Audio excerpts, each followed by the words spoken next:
how do we collaborate effectively? How do we ensure that we do not have conflicts with our teammates, project mates, when working together? I think that this is a common concern among undergraduates, postgraduates, and even people in the working corporate world. I believe that collaborating effectively is super important when you want to deliver something of quality. So today I'll be talking about how to collaborate effectively with your teammates virtually and even physically, or how virtual and physical meetings are able to create the synergy to help you get things done with top-notch quality. So first of all, I would like to begin with how time management is extremely important. As a recent graduate myself, I often feel like the projects that I've worked on with deadline 1 week or even a few days before have always been done with poorer quality. Whereas with proper time management and scheduling, I've been able to deliver quality projects while at the same time ensure that I would not feel stressed out or not have time to correct something when needed. So here I would like to give you a timeline of how you can in fact use it to help you coordinate your activities properly. I would say that in the very starting point of a new semester, you'd be best to list out all the different weeks and schedules of your teammates and as well as where you can meet.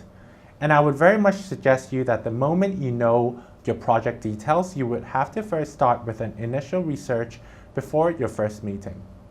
The reason why I say this is because if you're attending the first meeting without much understanding of the case question, the presentation details, or even the expected deliverable, you might as well be wasting your time in the meeting room. To get things done more effectively is super important because you don't want to waste anyone's time and you don't want everyone to walk into the room without knowing what they should be doing, how can they tackle this, or how to make sure that the results are acceptable.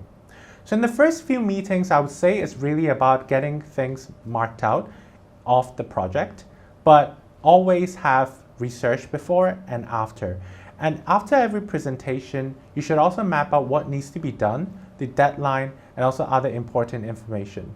So by every meeting, you would spend the first 20 to 30 minutes sharing important insights and results and get everything and everyone on the same page.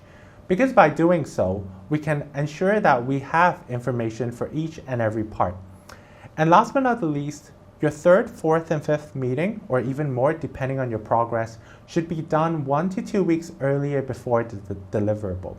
So that is how you can ensure that you're able to deliver at the time. Here, I would like to illustrate to you some expectations and as well as deadlines that should be complied with. First of all, promoting trust and mutual agreement on what should be done and when it should be done is super important. Most often, many students would ignore the deadlines or even simply state something that is not very clear and comprehensive, and whereas there might be miscommunication and misunderstanding. I'll say that mapping out everything is super important, and every individual should know what they're expected to do and responsible for before and after a presentation or even meeting. So that is why I would say that it is super important that everyone knows of their role and also know how to complete the task. And this is where I would like you to bear in mind that some people are more comfortable with data crunching, and while some are more interested in understand the customer value or even something more qualitative. So I would say that you should also assign tasks to the person that is interested in that particular part and never make someone do something that they're not comfortable with, because this will ultimately affect your research output. And this part is also particularly important, that every team member should feel that they have an equal or fair share of the work distributed. Because if not, then there would be resentment and also people might not be happy with the teamwork. So dividing project tasks to different people, for example, having a 5-minute video for one person might actually be more work than simply writing 500 words. So therefore, as a team or even as a team leader, you should evaluate and assess that everyone's workload are of balance. So here, I would like to talk about 2 important concepts: how to work effectively and how to work efficiently. First of all, I would like to mention a very important concept by distributing tasks to different individuals and taking individual strength into consideration.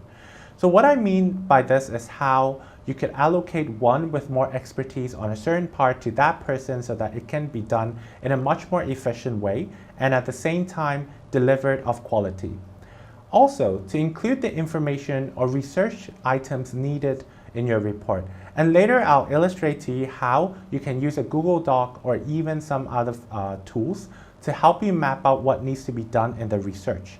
For instance, if you're working on a company information research, you may wish to incorporate information such as establishment dates, company product portfolio, or even some of the key insights from some of the company that you may wish to include. And by working efficiently, we would say that having an objective and an agenda before every meeting is super important. And by allocating a designated discussion time on each of the items in the agenda, do not overrun or spend too much time on a particular part or even spend too less time on something that might be very important.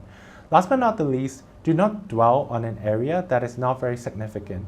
If it is something that requires extensive research or further understanding, it will most likely not be done in that part. So, creating a shared drive in Google Doc you can all mutually edit and browse at the same time during your virtual and physical meeting. And while having an individual responsible for meeting minutes. So what exactly is meeting minutes? So meeting minutes is when you designate one person to jot down important notes and as well as ensure that everything that happens during the discussion is well recorded, either for individuals' references or even if some of your team members aren't able to make it to the meeting, they would have a brief understanding of what has been discussed and what they should be working on. So a meeting agenda is a note-taking in a form by a person, and it is super important to write down all these important details such as your strategy, your research needed, and also other ad hoc items or things that you weren't able to come to a consensus or a conclusion after a meeting. So why is it needed, right? Because members can tend and go through it and also can ensure that there's something that can be referenced in the future when either a member is forgetful or simply because we don't really remember things that we have discussed 3 months ago. And to be fair, students have multiple projects, coursework, and also items and things that they have to care of, such as their internship or job application. So by doing so, we really help them retain the information and ensure that nothing gets lost in the discussion. So what is an effective discussion, you might be asking by now, and how do we keep track of the progress? So I'll say that you should always set an agenda, but do not be too ambitious. No one can stay in the meeting for 3 to 4 hours. That is simply ineffective and inefficient because our retention and our ability to concentrate might not be that high that we can actually discuss for 3 hours ongoing. And after a certain period, we really get to a bottleneck point where we don't have a solution. And also, you can list out the items that you have to research and also information that you need to get next time and distribute it via WhatsApp group or even simply having the Google Doc for information retention purposes. So this is extremely important when it comes to meeting and group discussions. To keep track of the progress, you may choose to allocate a time, deadline, or even bracket the team member who is responsible for that part in the Google Doc. So what we can do is actually ensure that everyone has a fair share portion of the work and also know that it is due on, let's say, Wednesday. So therefore, your Friday's meeting can be done effectively. More importantly, it also minimizes the risk of having arguments or confrontations because nothing was stated explicitly, and there might be a team member who will do the research a day before the meeting or even an hour before the meeting.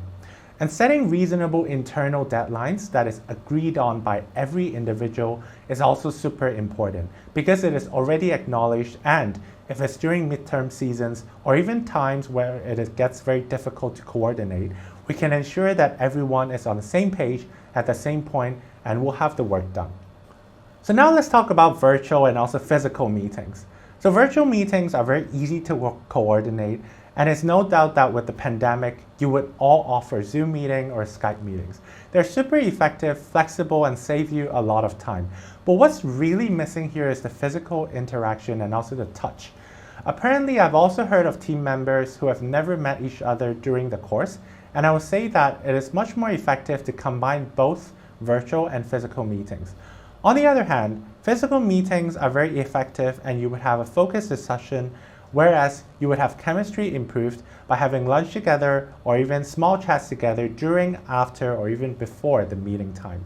But on the other hand, it's very difficult because we have travel distances and also there might be other forms of difficulties that one may be encountering. Because having 6 members to coordinate a time is also very difficult. So how do we strike a balance between virtual meeting and physical meetings? How do we ensure that with these two combinations, we're able to ensure an effective discussion? So here I would like to propose to you how we can incorporate both virtual and physical meeting.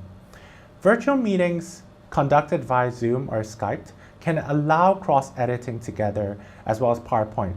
So I would suggest you guys to not meet all the time, but for example, during the nighttime, you could have a short or even an hour or 2 Skype calls, and it will be very easy for you to get things done and sorted, especially when people are busy during the day. And to be honest, it's very difficult to set up a physical meeting unless you're living in the dorms at 9 or 10 p.m. So it fits everyone's schedule, and there are many tools out there to ensure that we can set a time where everyone is available over the 7 days of the week. So by physical meeting, I would say that different cultures would have different preferences for meeting. So ensure that some meetings are done in a more relaxing mode to socialize and develop the bond, whereas some meetings you would really want to note things down because virtual meeting does have its limitations.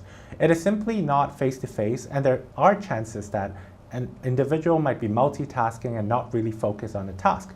So some people might really be lost, and having that physical meeting solves the problem. Let's say you can do 2 virtual meetings plus 1 physical meeting, another virtual meeting, and physical meeting for presentation practice purposes. Now you can also plan for physical meetings in between all these different virtual meetings to ensure that you can get things done yet socialize with your friends. Last but not the least, it creates a lot of opportunities for you to make new friends. Because as business students, we have to network, we try to make more friends and understand each other. So that is a missed opportunity if you only rely on virtual meetings. All in all, I would say that collaborating effectively is something very difficult. But if you're working on new strangers, might as well as turn them into friends in the course of the 3 or 4 months. So next time you collaborate, do take note of both virtual and physical meeting, and I hope you have a fruitful presentation. Thank you.